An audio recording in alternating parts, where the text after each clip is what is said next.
Kiana the artist. And she is originally from Midwest Indiana. Poetry is inspiration. And let me get my music going on here.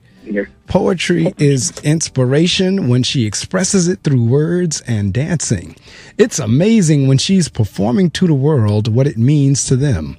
Her focus as a new artist is to encourage others to be in touch with their emotions. She strives to be a motivated and inspired, well-known artist around the world. She is known as Kiana the Artist, a Christian poet, dancer. She is a graduate of Horace Mann High School and Ivy Tech Community College, where she's majoring in business administration.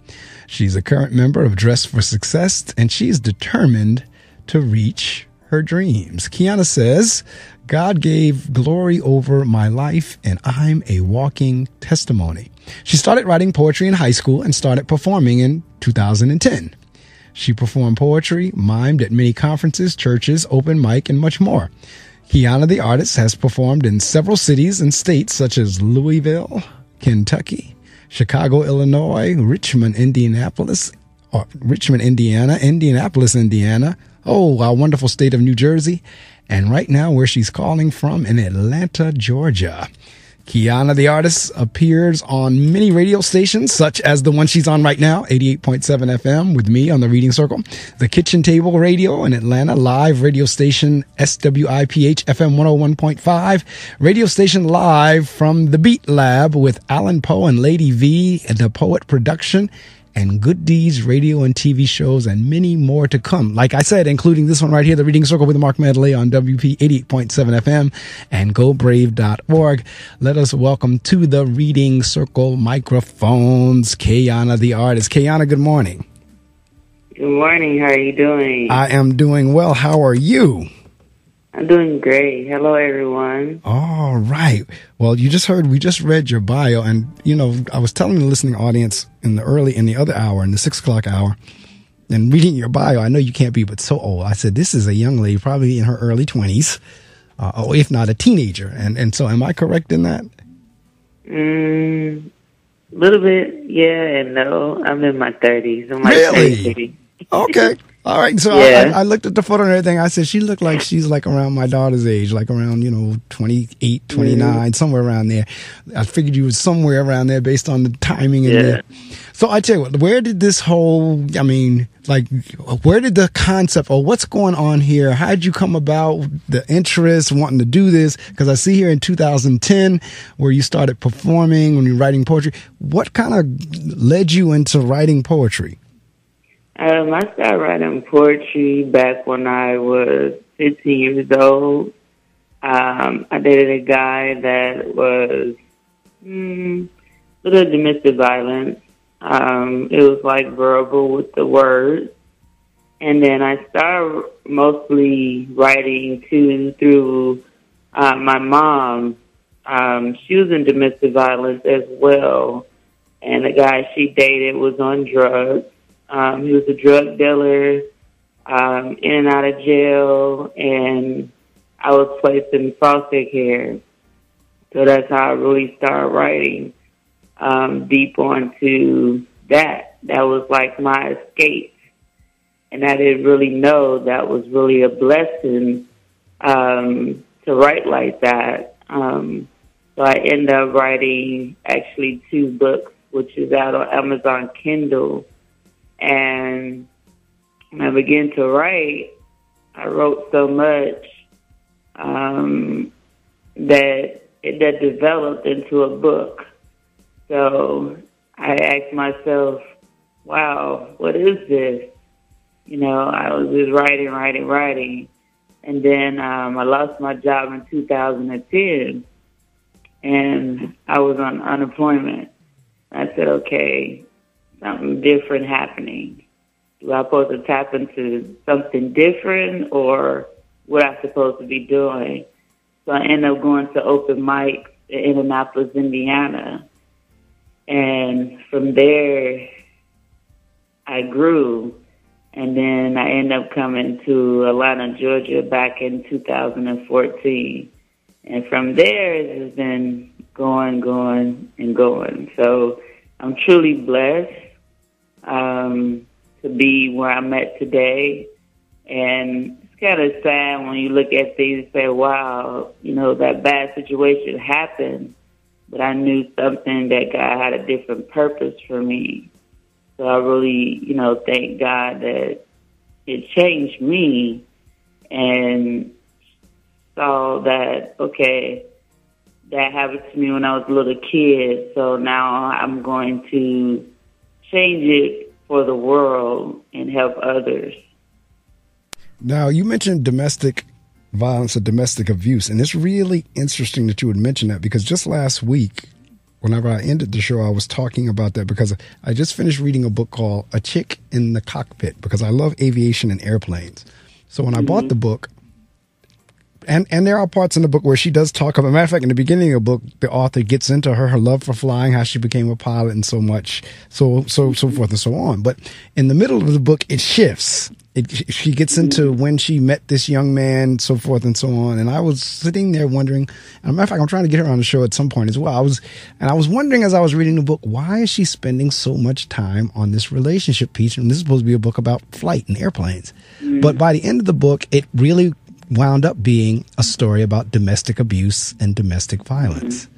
And, I immediately started posing, no one should have to live through that. And now here you come this week saying that's exactly what you lived through as a child and coming up, and that's what caused you to write. So I know you made a special emphasis to say it was verbal, or at least a piece of it was verbal, but people don't understand verbal can be just as bad, if not worse, than physical. Yeah. So verbal, and my mom had physical. The guy would beat on her constantly, and sometimes we had to leave the house barefooted, or we was in a shelter, in state to state, just sitting in a shelter and making sure he will not find us. And you actually watched this? To him. You actually saw this. A matter of fact, you not only saw it, you felt it, because I don't want to take you back to that unless you want to go into that. But I mean, in terms, I'm healed from them, thank God for that. I know that's right. But in terms of as a child, what were you feeling like as all that was? Because I can only imagine fear, scared, not knowing what was going to happen next, what's going to happen to my mother. I was young. You talk to me. I was young, and I could just hear him beat her, and I'm like, okay, I'm young, sitting in the middle of the floor. Didn't know my dad either, so it's just I lived in this world with a dark cloud, trying to get help. And I'm thinking, she'll tell me, well, I'm going to leave. I'll come back. And she'll just leave me there. And I'm like, in my mind, okay, is she crazy, or is she coming back and get me, And my grandparents adopted me when I was younger. And then, and it was heartbreaking because you have these people you trust. Right. And able to protect you and help you. He never put his hands on me. It was just something God gave him to. It's God scared him. He wanted to do something to me, but every time he would try to do something to me, it's he'll just blink and walk away. So God had a fence around you. Yes. Wow. And this is a child. So, and the reason I'm asking some of the questions I'm asking, because I work with kids every day. I'm a school principal and I'm not doing radio. And I have come across some extremely angry children. And some of them, I am sure, are in situations like what you're describing. So I'm assuming you were a child at the time going to school. What was it like for you when all that was going on and now you had to go to school? It was heartbreaking. I had trauma mail. I was molested too by my uncle, so that was even worse. So I had to struggle. I was messed up. My brain was messed up.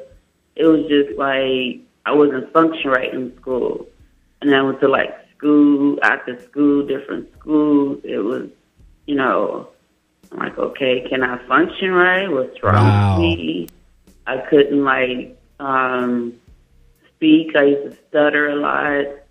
I was closed in the closet, or I would real to myself. because it was just to the point, like, should I trust people? Should Right. I trust myself? But I knew, I was like, God, I know there's a God, and I was like, because I originally was born in Gary, Indiana. That's where I was originally born. And I was 15 years old. And I remember working at this daycare. And I saved my money. I said, I was 15 years old. And I said, when I save my money, I'm getting out of here. Wow. I left there and moved to Indianapolis, Indiana at 18. And then from there, I moved from another state too as well. But when I escaped to Indianapolis, that was just like my breaking ground. Right. And then God had me to heal. I was constantly healing and healing and healing. And then from there, I just kept healing even more. So I was like, well, God, just thank God for that, because when you went through that as a child, right, and you never had a child life, a childhood, it's kind of like hard, because now it's tormental, it's hurting you, and I call it silence. And when I go to some places and I speak, I just sit in a room, I can see someone's been in domestic violence, I can see that someone's been raped, or low self-esteem, or, they don't know what to say. They're just silent. Like, how can I help? I'm almost finished with my third book about that. In my third book, I'm writing about bullying, domestic violence. People have been molested. People have low self-esteem. So I'm writing that third book now. It should be published sometime end of this year, beginning of next year. But I wrote that book not for myself, but I wrote the book as in they're the audience. They're telling me their story. I already told my story, but I'm giving them the book to tell their story, to tell them they're not a victim anymore. They're better than that, and you can't let people blame you for their faults of, oh, you're no good, you're not this and you're not that, which you are good, you are somebody. Right. See, This is when I listen, I'm sitting here once again speechless, listening to a story like this, in terms of, I am absolutely always amazed at what human beings have to go through. And I'm always amazed that, first off, that people have to come through that. But like you were just saying about the childhood, no one should have to lose their childhood, because we only get one. And yet there are countless people who have lost their childhood from one thing or another. And like you were saying, you could look in your audience and you could tell by facial expression of who's gone through or going through something. So is that mainly what you write about? Yes. I remember one time I sat in a counselor room back in Indianapolis, Indiana. I was in college back in, let's say, 2003, 2004, 2005. And I went there to the counselor and I said, well, I need help. Can you help me? And she said, what do you need help for? And I said, well, I was telling her my story, and I was telling her this is what happened to me when I was a kid and everything. She said, honey, she said, you're a miracle. I said, what do you mean?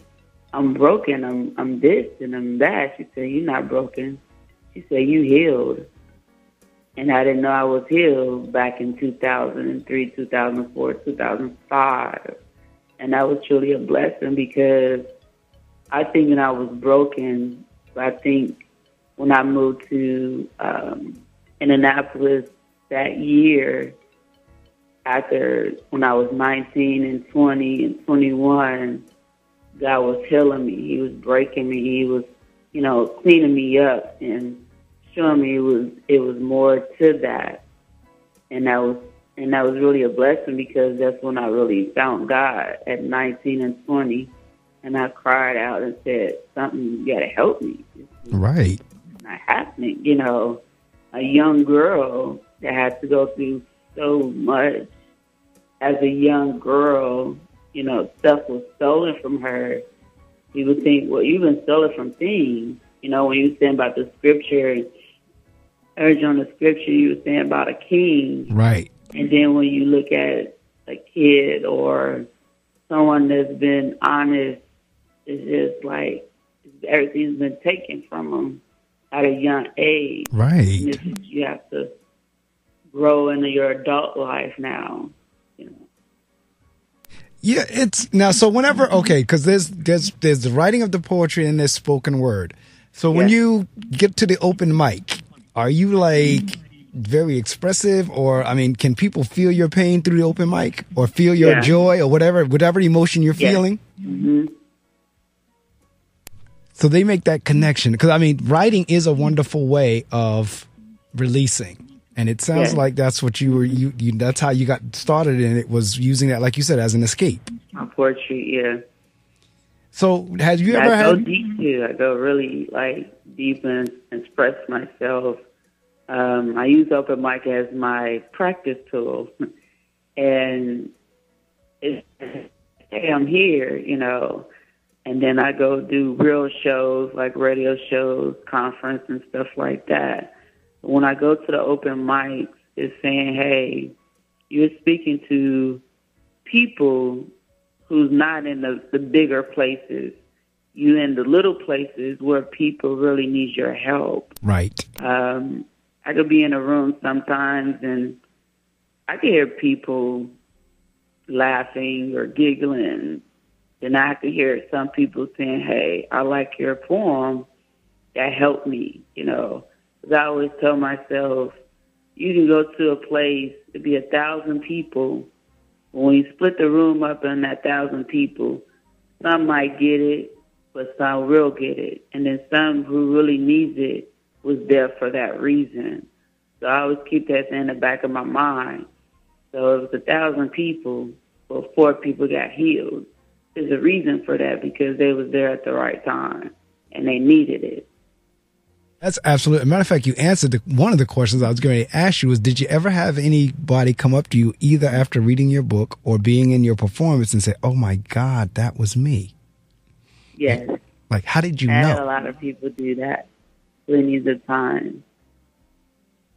So you were saying a couple of minutes ago, like God brought you through it. Now, sometimes, and this seems like total counter of what one might believe, but sometimes God takes us through really bad experiences in order for us to help somebody else. Yes. Do you kind of see your experience as one of those type deals wherein I can't believe I went through this, but at the same time, because I went through it, I am now being a blessing to somebody else? Yes. The gentleman that I'm dating and his son is autistic. He's 3 years old. Well, he's 7 years old. I came in his life at 3 years old. And I said, wow. And I had to help him and his son. And I used to tell myself, well, I'm just dating his dad. I'm living my life. And I said, no, you're in his life. You helping both of them. Because what you experienced when you was younger, they have the same experience. And I can tell because more I talk to him, well, he looked like he's been abandoned, or no one really paid attention to him when he was younger. And then the young little boy, he has the same issues. Like he's autistic. He doesn't talk. He stutters and stuff like that. And so I try to help him. And it's sad that the world looks at that. Well, he's quiet. He doesn't talk. He doesn't understand. Let's mess with him. And I think that's why some people do that when you're quiet and everything. Well, when you're quiet, it's not that you can't talk or you don't understand. It's just, you need help. Right. You're trying to live your life. But I see most people try to target that. Especially people that's been in abusive relationships or different things like that. I see more of that where they quiet. Now, you said You said earlier about you stuttering. Nice people. You said earlier about you. I'm getting a lot of feedback. I don't know. What are we? Are we on speakerphone or? Yeah. No, the earpiece. Can you hear me? I can. I'm just getting a lot of feedback whenever. Okay, there we go. I don't hear it now. I was hearing myself. It was coming back at me. Sorry. You said earlier about you stuttering.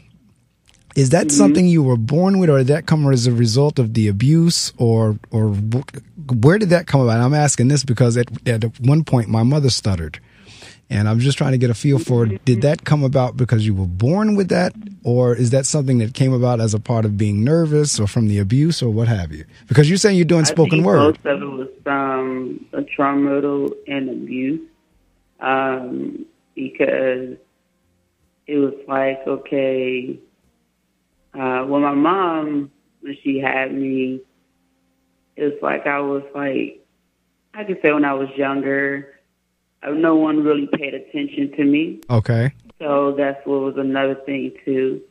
It's just, hey, you going to school and, you know, your mind messed up or you stutter and stuff like that. So basically, it's from growing up, basically. No one helped me. So you're not stuttering now, so you've worked your way through it. Yeah, I worked my way through it. I prayed. I asked God to help me. I got tools to help myself. Right. I took speech classes, but I really went into God and asked God to help me. And God really helped me. It was just me and Him. Right. Every day. I read every day. I read the Bible every day. I was speaking every day, and I said, what is this? You know, I mean, I used to be real terrible. Wow. And now that I got stronger, you know, I look at my boyfriend's son, and I help him. Right. Yeah. Yeah, that's, I mean, interestingly enough, because we're talking Bible, you know, Moses in the Bible was a stutterer. That was what he was trying to use as his way of getting out what God wanted him to do. He said, but I can't talk. I stutter. And God was like, that's all right. I can use you anyway.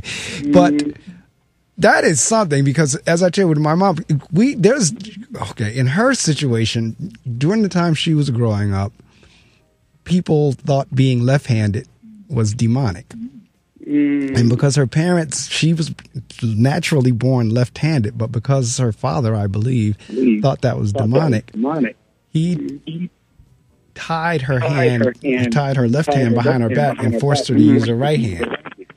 Now, as you know, the body is connected to the brain. Oh, I'm getting that feedback again. I don't know. But because he tied and forced her to use her right hand to cross something up in the brain, and that's what caused her to stutter. So that's why I was questioning in terms of, okay, did something go on there? Did you take a blow to the head? Did somebody do something to you? Or was it from nerves? Because I can only imagine being in a situation like that the nerves... The trauma that I was going through. Yeah, that would do it. Molested, then abused, watching her and stuff like that. So it's kind of like, you know, put myself in a corner, like, you know, what happened to me, you know. Have you ever read the book, I Know Why the Caged Bird Sings? I'm going to have to look that up. I think it's Maya Angelou. I Know Why the Caged Bird. Yeah, right. That's my favorite poet. I love Maya Okay, so Angelou. if you read her book, I Know Why the Caged Bird Sings, she goes into a period of silence for years after being molested or what have you. I was silenced from, all the way until I went to Ivy Tech, and that's when my silence broke. Wow. I was in college around 2003, 2004, back in 2000. And I went to Ivy Tech, and my teacher, my professor, said, write down what terrible thing happened to you. And that was in 2000, about 2001, 2002. And I sat there. It just seemed like it just opened up. I had a 20-page paper, and all she wanted was a 1-page paper. And she sat there and she cried. She said, that is terrible. That happened to you? You said right. what terrible thing that happened to you. And just from there, just everything just opened up, and I was beginning to heal. And I just like, wow. That is amazing. Gave me an A+ for that. Oh, I'm sure. Because first off, your story is amazing, from going from silence to stuttering to being on open mic. That in and of itself is an amazing accomplishment and story. And then you're putting your feelings and thoughts down in your book. What was the title of your first book? My first book is called Powerful Virtuous Woman. And I wrote that book was because different women, that had high self-esteem, low self-esteem, or about themselves. So I wrote in that one about a woman. My second book is called The Amazing Artist by God's Glory. It's like a daily bread devotion. That book is based on every day in your life. If you feel bad or you feel good, I wrote in there every day was a daily devotion. So I could quote a Bible and I have my poem in there. So that was kind of like a devotion, again, to start the day off on a positive note. Mm-hmm. And what is it for? What is it? 365 of them, one for every day, or how is it laid out? Yeah, it's like day by day. Okay. Now, as the first one is just a poetry woman's book.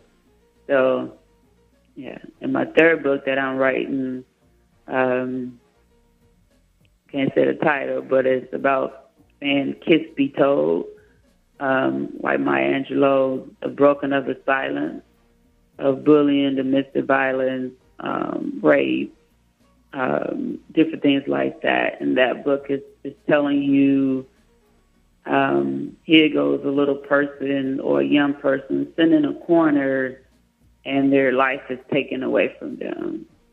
Wow. So that's based on telling people, this is me, but you're telling me your life story, but this is what really happened. This is what's been taken from you. So how can you develop yourself from taking from here? So we watch what's going on in the news now, because I'm going back to childhood experiences, and we see where these so-called immigrant, or whatever they're calling, however they're phrasing it, the children are being separated from their parents. Now, that's a traumatic experience. Yeah. I don't know if some of these kids, and I pray that they will be able to recover from that experience. What do you say to folks who are in like horrid situations at a young age like you were, in terms of them being able to recover from it? Because you said right off the bat, you know what, I found God, and I thank God for that. And how do you advise people who are kind of going through or went through or have been through a traumatic situation as to how to get by it? Well, one thing is going to be hard, because you're trying to center yourself into how this happened. How did this was able to put me in this position? Because for me, it took me years. I tried to date, and that was messed up for me. I dated people that was good to me and broke up with them. They was good people, they was godly people. I had friends, broke off with my friends, and they kept saying, "What's wrong with you? What's wrong with you?" It was kind of hard, because in the back of my mind, I'm thinking, are they going to get me too? Are they going to break up with me, or are they going to abuse me, or, is that victim in the back of your head? And I always remember to tell people, everybody's not out to get you. That's the number one thing. There are good people out there. You have to find them. I have to send them to you. And if you pray every day and go by day and get help with counselors or people speaking to you, and good church home, stuff like that, it'll really be able to help. I remember this one lady, I met her in Indianapolis. I was on a bus. It was back in 2004. And she talked to me. She talked to me. She talked to me. She talked to me. She went home. She laid on her face. And she cried. She cried. She cried. So God to help me. Just to help me. She didn't know what it was for her. But she just told him to help me. She cried. She prayed. She prayed. She prayed. She prayed. Prayer does work. It might not work one day. You might not see it. But you keep living, it's going to happen. Yes, indeed. God will help you. God will heal you. And it took me years. Today I'm 33 years old. I forget everybody that did harm to me. One person is not recovered. That's my mom. She's still back into that same routine and stuff like that. My auntie, she's gone on. She was on her deathbed to tell me that she was sorry. She recovered, and I let her go on with the Lord. The guy that did the thing to me, I never seen him again. The guy that verbal abuse, I never seen him again. But God has a way of healing you and the people that destroy you. Well, one of the things that you're bringing up that is key, and for everybody who's listening, is the whole thing of how the trauma impacts your relationships.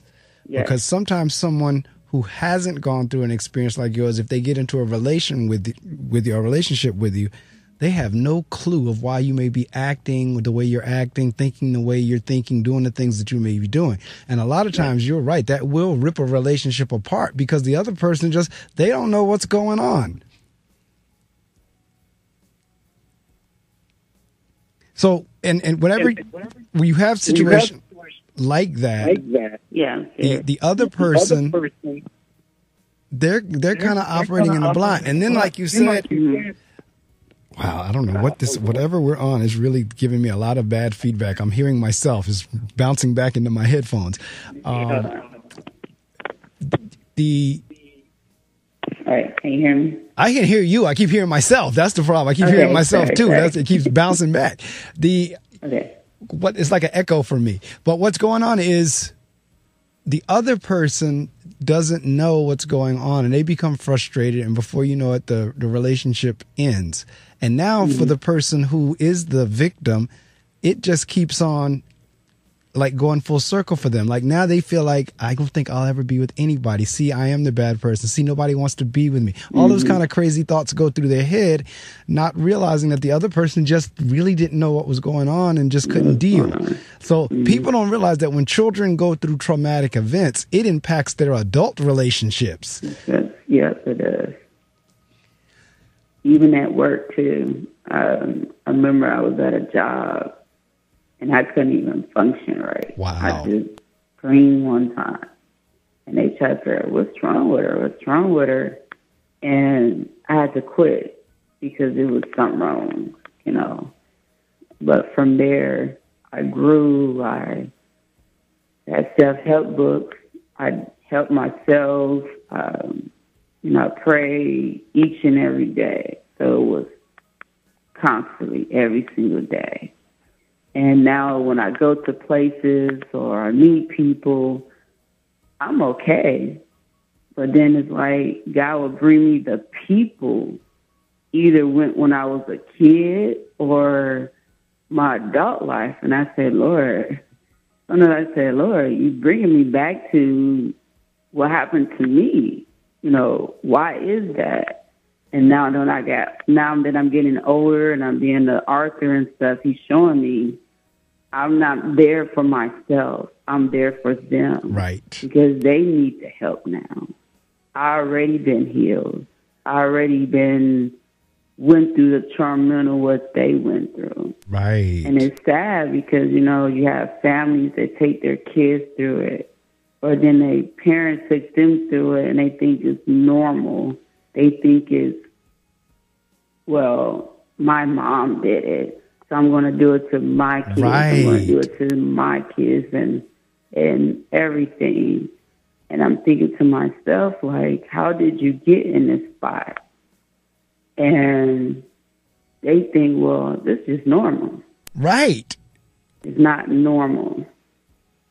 You're absolutely right. And the funny thing is, you just said it in terms of one logically would think if you were abused, you would not become an abuser. But usually it happens just the other way. If I was abused, I do wind up abusing somebody else. That's kind of the way the pattern goes. That even though I was abused as a child, now that I'm grown, I'm abusing somebody else. And that's a crazy loop. That's a crazy cycle, unless it's broken. Like you said, in terms of, somebody meets somebody like you, or they go to counseling or church or Bible or prayer or whatever, something has to break that cycle.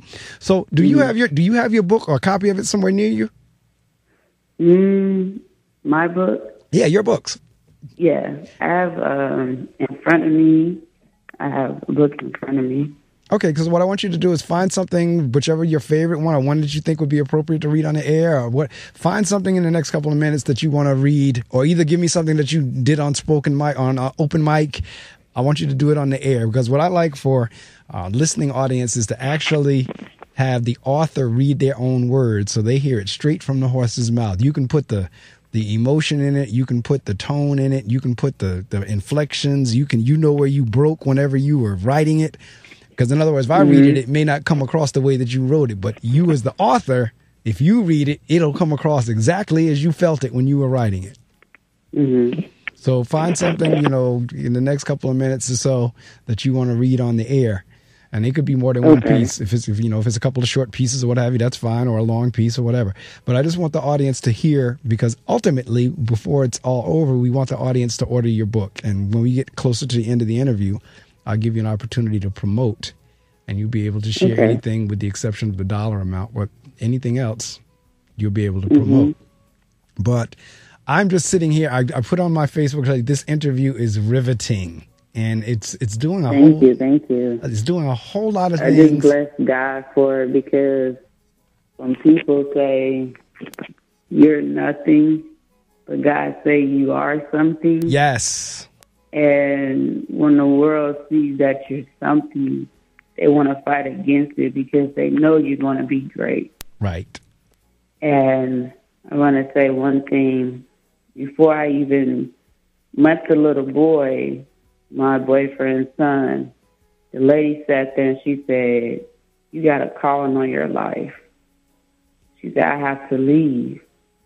And I'm like, "How can I leave when you're here?" Because she was the nanny. She said, "My time is up. I have to go." And I was just like, okay, sometimes God puts you in a season. And when your season, he puts you in that season, either he lets you stay or you have to go. Right. So her season was up. He had to bring me into the little boy's life. When I met him when he was 3 years old, he was in level 0. He couldn't read, he couldn't write, he couldn't do anything. Now he's 7. He ties his shoes. He knows the day of the week. He loves church. He loves God. At 7 years old, his dad's family is against him. He's against him. But I pray over his grandmother and his auntie, because they're against him. They're against him. They don't want him to develop. They don't want him to grow. And one time I said, "I can't do this no more, Lord. They're fighting against me." And God said, "You know why they're fighting against you? Because I put you there, and the devil is mad." Absolutely. I'm going through that same thing, again, in the school that I serve. I mean, we got students that are there, and that's why I'm kind of talking in terms of this whole anger thing. We got students doing everything from, from A to Z. And I just said this yesterday, that this is not about flesh and blood. This is principalities. This is Satan, without a doubt, because some of the things they're doing are demonic and satanic.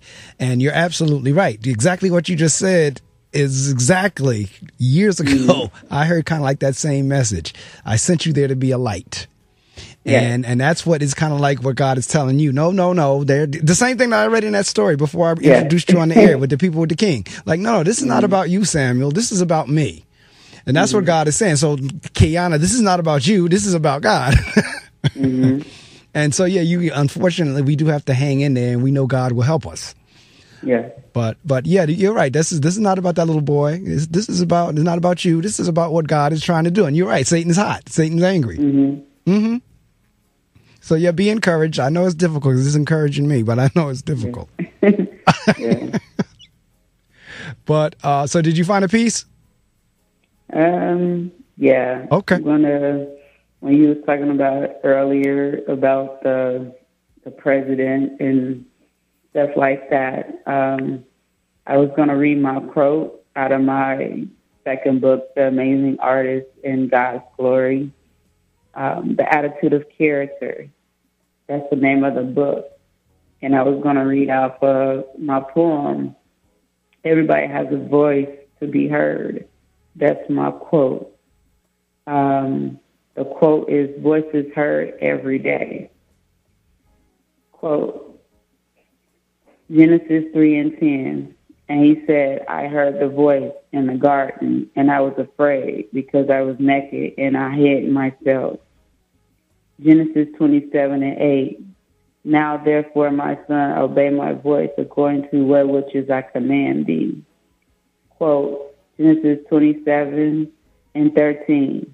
And his mother said unto him, upon me, and be thy cursed, my son, I only obey my voice, and go flee me, thee, them. Exodus 19:5. Now, therefore, if ye will obey my voice indeed, and keep my commandments, then he shall be a permanent treasure unto me above all people, from all the earth is mine. Exodus 18:19. Hearken now unto my voice, I will give thee counsel, and God shall be with thee. Be thou for the people to God war, that thou mayest bring the causes unto God. Hearing the voice. Everybody has a voice of crying to a voice of shout. Everybody has a voice. From a mother crying in tears to a father loud noise, everybody has a voice. From children crying in a daycare to a 9-year-old getting into a fight, everybody has a voice. From a young adult getting in trouble with the law to a college student crying for college loans, everybody has a voice. To a preacher to preach people's souls to justify, everybody has a voice. And to the White House, to the Congress, to the military, to the dying world, everybody has a voice. To a poet, to a rapper, to everybody hears your song, everybody has a voice. To a teacher, to a student, to a school, everybody has a voice. Say, hey, I'm not getting paid enough to unemployed to relocate it, everybody has a voice. The gangs in the streets against protests, everybody has a voice. To the pretty long white dress saying I do, to a newborn baby just coming into the world, everybody has a voice. To have your own business and learn a new trade, everybody has a voice. To become the next top model to lawyer in the courtroom, everybody has a voice. So let your voice be heard to the world, because everybody has a voice. Now, in the poetry shops or in the spoken word shops, we don't clap hands; we snap our fingers. Yes. So I'm in here now, snapping my fingers. Thank you. For the piece. But everybody has a voice, and a lot of times, some of the issues that we keep getting to is because people feel like their voice is not being heard. Yeah. So that's why they act out. That's why, like you said, they protest. That's why they get themselves in trouble, because that's really a way of expressing themselves to say, hear me. Yes. I'm here. Hear me. That's HERE and HEAR. Yes. And that's what folks, that's what they're trying to say. And if you don't get people who will begin to listen, we're going to keep getting, if not worse, of what we're getting. So, so it opens up with various scriptures, and then you go into whatever the poem is. Mm-hmm. That's the way it works. That's kind of like, because I haven't seen it. It's not in front of me. It has a quote. Uh-huh. And then has a quote, and then has a scripture behind it, and then the scripture, and then it has a poem on the other side. Wow. So when I wrote that poem, Hearing a Voice, I wrote back when one of the young boys, Trayvon Martin. Yes. And I remember I was watching that. And I said, here go a young boy, he's crying out. You know, he already had a rough teenager life. His mom in one city, his dad in one city. So his mind saying, how can I get help? Right. You know, most people find it in the streets. Some people don't. Some people find it in drugs or alcohol or, you know, different things like that. And I said, here go a young boy that's 17, 16 years old and trying to find life, right. You know. And it's sad that we live in a world now, so many broken homes and so many broken parents. There's no way for a kid to really get help anymore, right. You know. And, you know, again, I've said it here on the air. Unfortunately, some years ago, I experienced a divorce, and I had no idea the impact it was going to have on my kids. And I don't think people, grown-ups, understand the impact. And that's why I was asking you the question earlier about as a child experiencing or seeing domestic abuse, because I can only imagine, again, because in my house as a kid, I did not experience that. So I did that kind of, every now and again, if my father raised his voice or whatever, I know I would get nervous. So I can only imagine if your parents are fighting or somebody's being beat, what that's doing to a child's nervous system.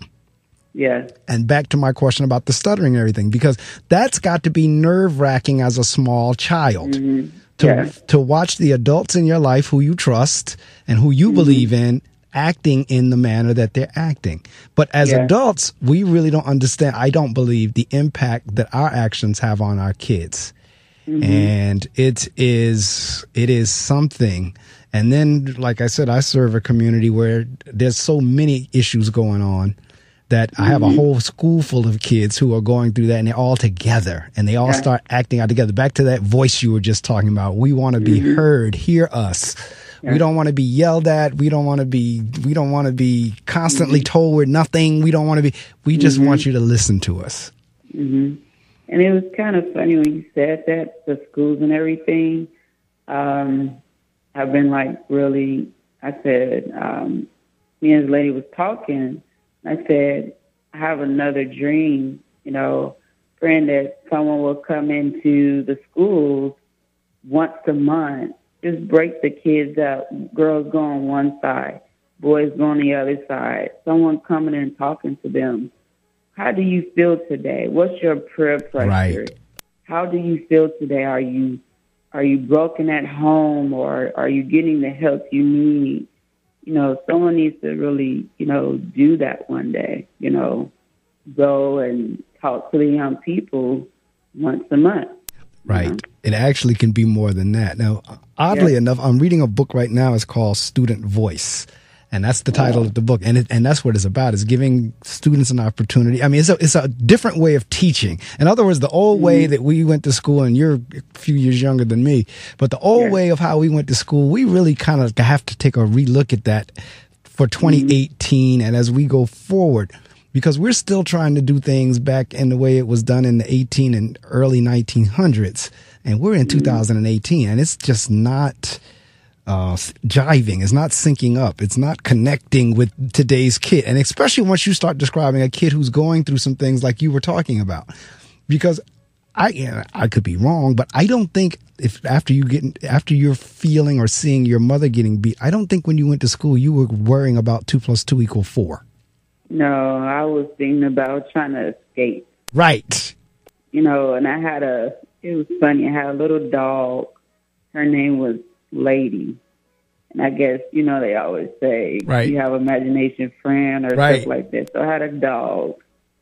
And every time that dog would see me go to school, she would always protect me. Wow. She would walk to school with me. She knew what time the school was out. She would sit right there and wait for me. If someone was to, like, do something to me, she'd bark at it or do something to it, you know. Right. She was like my protection. Wow. You know? And if she would hear her, or he'll come out and he'll be already did what he did to her, he'll try to come out and do something to me, the dog will bark at her. Wow. Saying, hey, you know. And that was like my only little protection was a dog, you know. And sometimes people say, I got somebody else to protect you, but sometimes you get an animal to protect you. Right. You know. But, wow. You know, I tell people all the time, children, none of us, not one of us on the planet, asked to come here. Yeah. We didn't ask to be born. We didn't. No. And we certainly didn't ask to come into the situations that we come into. Yeah. I mean, that's where my heart goes out to kids that I see struggling, that they were born into a situation, like even these kids that we're reading about on the news, they're being taken away from their parents that had absolutely nothing to do with them. Now, it may have something to do with their parents coming here illegally or crossing the border or whatever, but it had nothing to do with the child. And the child now is going to be the one that really suffers from the trauma. I mean, the parents are too, but they're grown. But the kids, they don't know, why am I being held here and my mom and dad is over there and they're not letting me go to them. Yeah. So we don't ask to come into the world. We don't ask to come into the situations that we come into. And yet, as kids, we have to deal with it. And kids, to be honest with you, are not equipped to deal with those kind of traumas. And it's kind of funny when you said that, because when I have the little boy, it's like everything I teach him, he goes back to his dad, his grandmothers, and auntie. He will hide it. Like, I don't want them to know what I'm doing. So he'll play their role. Well, I'm the baby, I'm this, and I'm that. But when he comes to me, he already know how to be a young man. And I asked myself, I said, what? Not, you know, sometimes when kids do that, or someone do something out of turn, you're thinking, why are they doing that for? You know, right? Why is they doing this? Or what? You know, like again, they say you're hiding. You know, it's not you want to tell them what you're doing. It's just he's safe. He's safe with me. So anything that I teach him, he covers and protects it. So when he goes back over there, you don't tell them, oh, I know this, or I know that, or if I'm sick, you know, they're giving me cough medicine, but that's not really my sickness, you know. Right. So he plays the sickness with them, and so they give him cough medicine. But when he comes to me, he's well, he's taken care of. So I had to get a understanding and say, Lord, why you keep doing that? He's only 7 years old. But God was showing me everything I teach him, he's hiding it. He's protecting it. So. Well, I tell you what, God bless you for what you're doing. And I'm sorry that you went through what you went through. But at the same time, if God is using it for good, then, you know, and it's going to sound crazy for somebody who doesn't know what we're talking about. But if God is using it for good, then when it's all said and done in the long run, it's going to be worth it. But nobody wants to go through it. Nobody wants to go through it. Nobody in their right mind. Nobody want to go through it. No. Right. Because when you want to say, hey, you know, how can you be in this situation? And now that I'm older, you know, met my dad for the first time in my 20s. And I try to tell him, it's like there's a wool over his eyes, like he understands, but he's trying to figure out, okay, well, you're already great and everything, but I'm like, you're not getting the picture. I'm trying to tell you what's going on, what happened to me. But it's like a wool over his eyes. And, you know, my mom, she's still doing the same thing she did back in the day. She's not on drugs anymore or nothing like that. Just she's still in that pattern, you know. And I asked her one day, so are you tired? Are you done, you know, going through this that you've been going for years, you know? And some people still do it. Right. It's still in their brain. It's programming them. Right. You know. And they look at me as in a denial, you know. well, I still don't like you, and still try to do threats to me, Just wow. crazy. Like, what? But wow. yeah, and I just thank God for where I'm at today.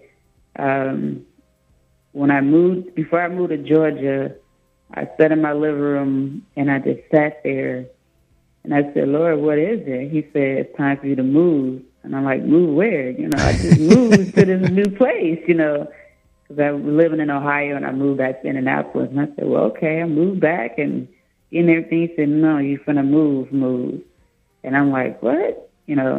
So I had packed everything. I was working a little part-time job, Dollar Tree. And he said, I'm going to transfer you. And I was management, trying to train him for being a manager. And he said, it's time for you to go. And I said, well, I got to go for it, Just move back, move into another place and get another job. And, what you want me to do? He said, it's time for you to go. So I packed everything, and I told the lady, I paid everything up. I paid 4 months in advance where I lived at. Everything was paid up. And he said, it's time for you to go. So I used Dollar Tree to transfer, a little part-time job. Only used that to pay for materials and all that stuff. And I said, okay, you want me to transfer? So I transferred to Chicago. Nothing was there. I even went to Iowa and transferred. I was trying to go places, and every time I tried to go different places, the door was shut. The door was closed. I said, well, I already paid everything off. I told the people I'm going to leave, Right. He said, go to Georgia. So I transferred to McDonough, Georgia, and south of Macon. And I said, well, I never heard of McDonough, Georgia. I don't think I know it's Atlanta, Georgia. I know nothing about Georgia like that. So I'm just packing my stuff. I said, okay, so you want me to go to Georgia for what? What's down there? What's going on there? And, stuff like that. So I had a 1997 Grand Am GT, and I had it for 5 years. The car never stopped on me. It didn't burn up. It didn't catch a flat or anything. Came all the way from Indianapolis, Indiana to Atlanta, Georgia. Had my money and everything. By the time I moved down here in 2 years, the car stopped on me. Wow. After 2 years, it just collapsed in front of my house. Didn't start, didn't do anything. But he brought me here for a reason. And I just let me do what? Wait a minute, It's kind of hard sometimes because you're stuck in that bubble when he says it's time to go. Right. And you have to keep pushing, moving. You have to keep moving because it's not just there where you at. You did that part. You've been in Indiana. You did what you was supposed to do. Now it's time for you to go. It's time for you to go. So right. I was I left. What did you say? No, you're absolutely right in terms of, and see, again, I can relate because a lot of times when you hear the word or you feel it in your spirit, it's time to go, you do start asking that question, what? Go? What? But it is, like you just said, you know what, you got to go. Because things will begin to happen that will make you see that you got to go. It's almost like I tell people, I feel like I'm in a situation now where I'm like Jonah, where the whale is spitting me out. You get in that situation where, and it's like, no matter what you try to do, nothing's working. So that's just God saying, it's time for you to go. What do I have to do to get you to go? Mm-hmm. So I honestly, at this point, feel like Jonah, like the whale is spitting me out. It's spitting me back out now. And it was kind of funny when because I work with the temp service. So I just do assignment here and assignment there. Right. And one girl asked me one day, she said, you want to get hard on? And I said, no, I can't get hard on. And she said, why not? Because you want to be full time and everything. That's not my goal. That's not my dream. Right. And she actually got mad at me. Right. But you know what? That's her issue. That's not yours. Yeah. See, that's the other thing we have to learn is not, right, not to take on anybody else's issue. That's her issue. And she's trying to make it your issue, but it's hers. Yeah, it's her issue. And I try to do that so many times, well, I'm going to be full-time, I'm going to do this. And every time I put that in my mindset, the door closes. Wow. And I said, why? He said, I didn't put you there for that. Exactly. I put you there for temporarily. Exactly. Not forever. So I have to keep that in my mind and say, okay, you put me in this purpose. I'm a poet, I'm a writer, I'm an author. This is what you put in me. All right. You're just there temporarily for the moment. Do your little job. I'm really not I'm not getting paid for being there. Right. I'm being paid to talk to the other people that's there. Right. So I have to keep that in mind. So the money is going to come. Everything's going to come. But I'm not working for the man that put me there. Right. I'm there for him, not for the man. So that's right. So I this have to keep that in mind. That's absolutely right. And this is the point in the interview where I'm going to shut the mic off for a couple of minutes and allow you to promote in terms of websites. Again, give the title of your books, anywhere you're going to be. So you could say anything except for how much, whatever cost, if there's any dollar amounts associated with it, because they can, once people get in touch with you, they can do that then. But as far as how people can get in touch with you and where you're going to be and your performances, this is your chance to promote. Okay, appreciate it. You can go when you're ready. Okay. Yes, my name is Keyana the Artist, KEYANA THEARTIST. You can reach me by phone, 770-731-8208, or you can catch me on my website, http://Wix.com/Keyana the Artist together. You can find me on YouTube. You can find my book on Amazon Kindle under Keyana the Artist, KEYANA THEARTIST. And also you can find me on New Jersey radio station. I will be on another radio station in Atlanta, Georgia on July 10th. I have many more events as well. But that's where you can find me at, under Keyana the Artist, KEYANA THEARTIST, and phone 770-731-8208, and website http://KeyanaPosey0.wix.com/Keyana the Artist. All right. Well, I thank you for rising early this morning to join me, calling out a hot Atlanta. I was sharing with Keyana before we got on the air that's one of my favorite southern cities because of the history of it, because that's where Dr. Martin Luther King Jr. was born and initiated his work down in that area. So every time I go down to see my mother in Louisville, I make sure I make my way to Atlanta so I can go down to the King Center. I don't care how many times I go, I still go to the King Center. I don't care how many times I've been there, I still go to the King Center. And I do that whole historic walk and visit the colleges and universities down there and the malls and the gift shops and the stores. So it's one of my favorite southern cities down in that Georgia area. So Keyana's giving you her information. Make sure you support her work. I love it. Matter of fact, I can say that we having graduation for, or shall I say, a moving up ceremony, because unfortunately our kids, they were so mischievous this year. They lost all of their 8th grade privileges, but they are going to have a moving up ceremony. And that voice one, that you just, I would love to read that one at the moving up ceremony. The one that you just like hear my voice, or what was the name of that one again? Hearing the Voice. Hearing the Voice. Okay, that one. I'd love to read that one at that moving up ceremony, because that one, I know that's really what this year for them was about, because it was a collection of them, and they, one way or the other, and they don't even realize that they're hurting.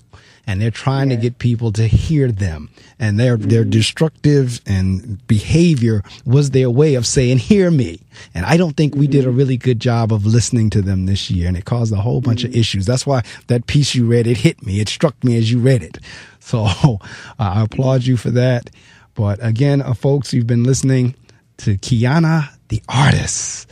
Kiana, have a wonderfully blessed day. I did record it. Now, I will tell you this. I am behind because it's the end of the school year and I'm trying to get my school closed down. But I will get the link out to you. And whenever I email it to you, you can use it in any way that you'd like. Okay. All right?